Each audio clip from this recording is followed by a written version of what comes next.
Peace, peace, peace, peace. This is your girl Classic, and I'm back with another video. All right. So, as we all know, I'm a queer person, right? You can tell. That's not the case for everybody, but for masculine presenting women, it's very easy, or feminine men, you know what I mean? It's easy to tell if you're gay or not, if you're queer or not, if you're lesbian or not, if you're some people it's easy to tell if they're trans or not, while other people can go under the radar without being noticed. But speaking of going under the radar, not being noticed, I wanted to touch on history, right? The history of homosexuality that predates a lot of ancient writings, right? So if you go back, let's start with the Hindus, right? So if you go back to the Kama Sutra, right, which is like 22, not 20, but 2000 and something years old, right? This is something that if you look inside of it, it has sexual practices with same-sex people, okay? Same-sex sexual practice is in the Kama Sutra, right?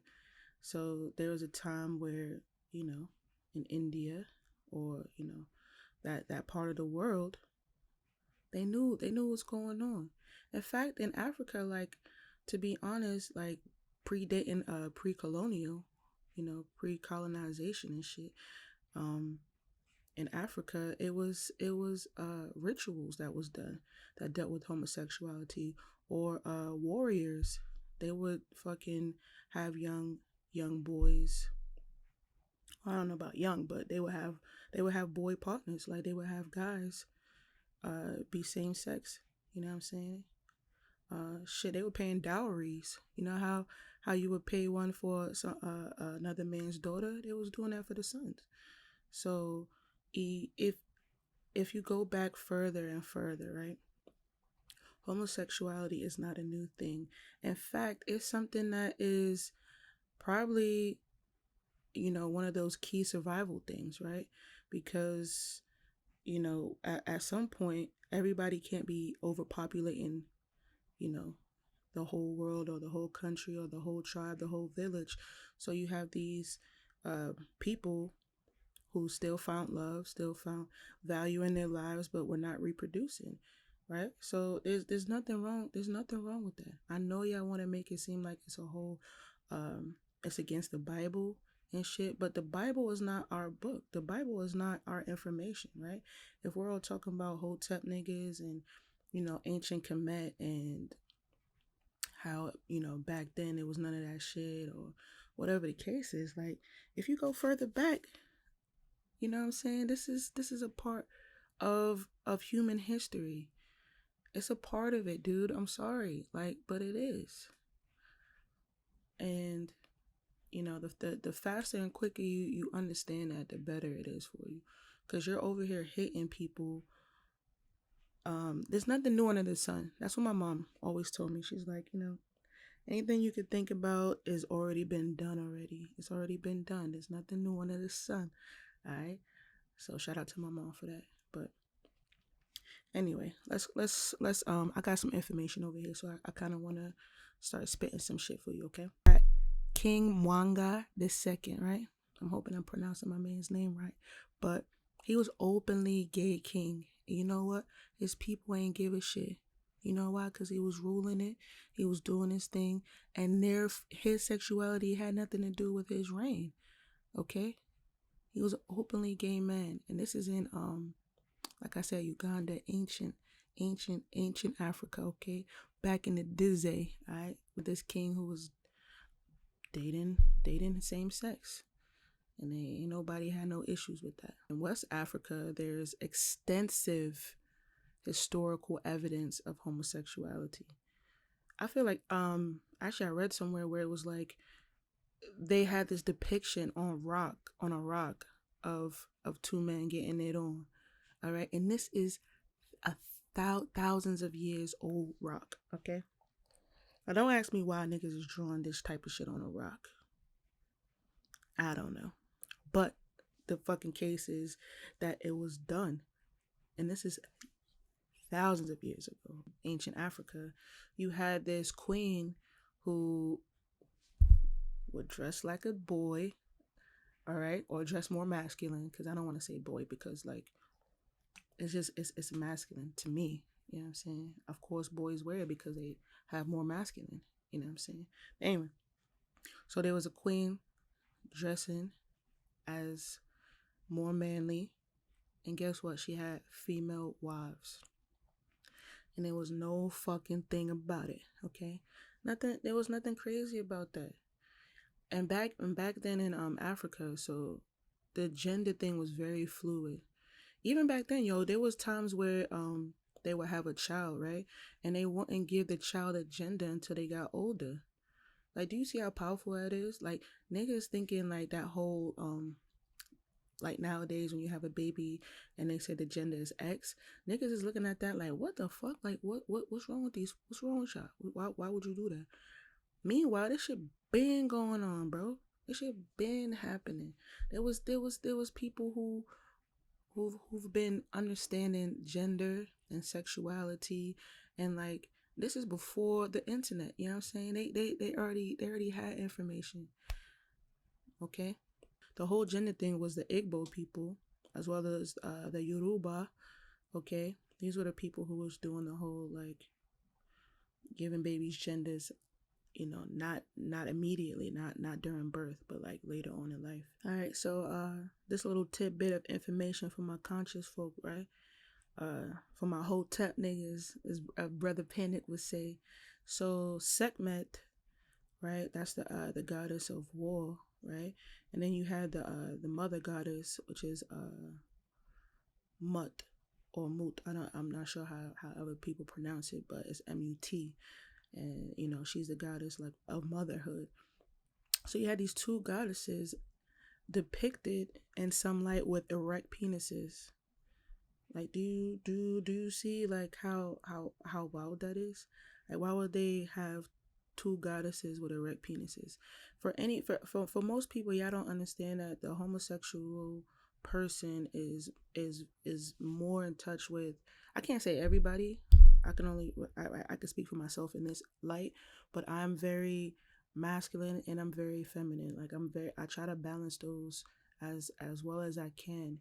And when you get into this place where you are balanced with the masculine and feminine, right? Because that's what you want. You want the left brain and the right brain to be one, right? That's the whole balance situation. And the more you do that, the more you realize you are tapping into a spiritual situation. You know what I'm saying? So when you have both of these sides, right?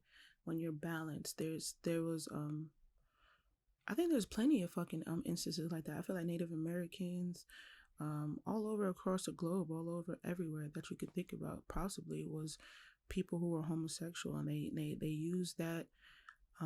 Most people would have reverence for these people who were homosexual, who were tapped in on both sides, because they, you know, were more spiritual, or they had more spiritual powers, is what a lot of ancient civilizations believed.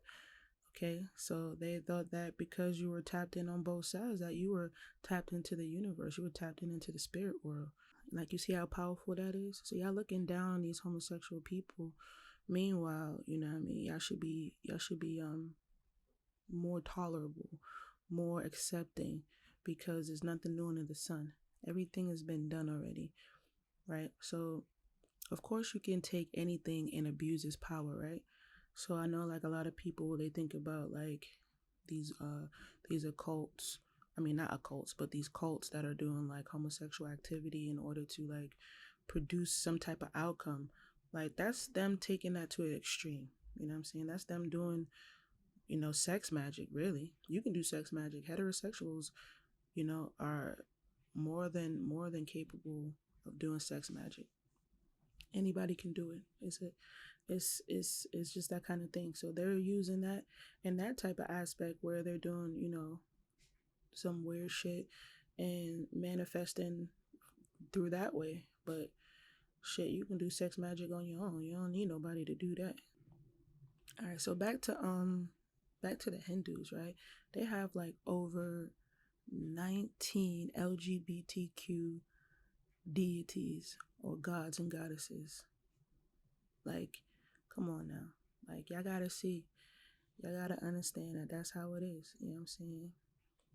Um, there's nothing wrong with it. People see it as, actually in Hindu, they call it third sex, and nobody would trip if that's where you want it to be. Okay, you have male, female, and then the third sex, and you know what I mean. You pick your own lane. That's how it is in life. You pick your own lane, you stay in it, and don't be fucking watching what anybody else is doing, because that's gonna hurt you in the long run.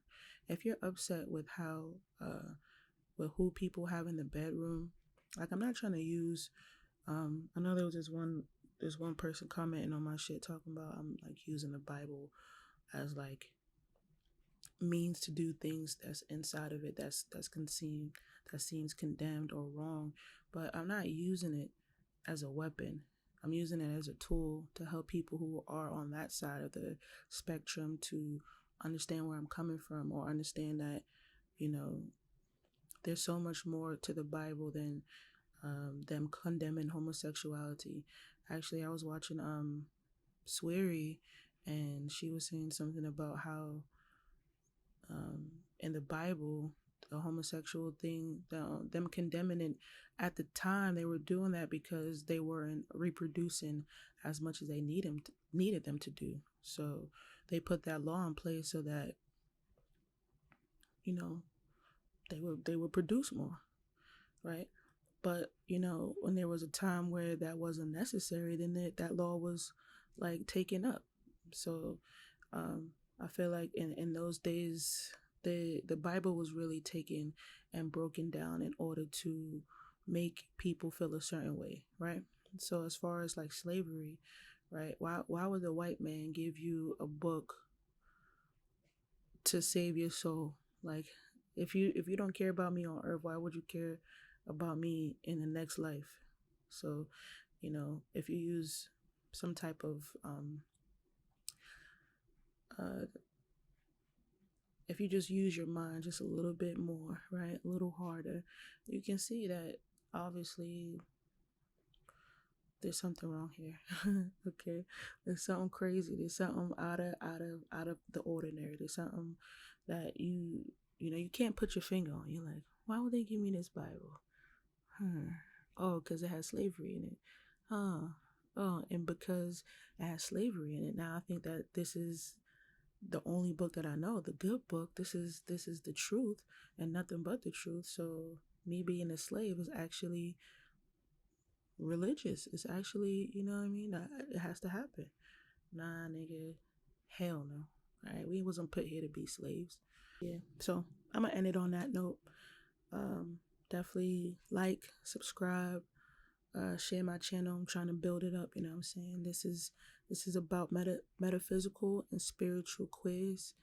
I'm diving deep into just things that I feel like we need to fucking like look at for real, because I'm a queer person, but I'm also a conscious person. I'm also on my spiritual journey, and I feel like we can all learn from each other.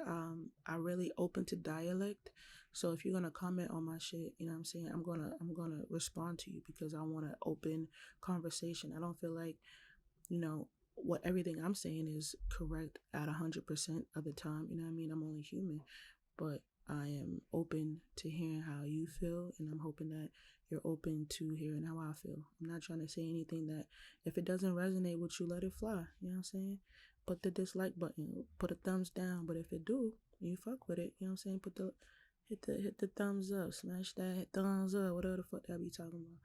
You know what I'm saying? But I appreciate y'all, and I'll see y'all on the next one. Peace.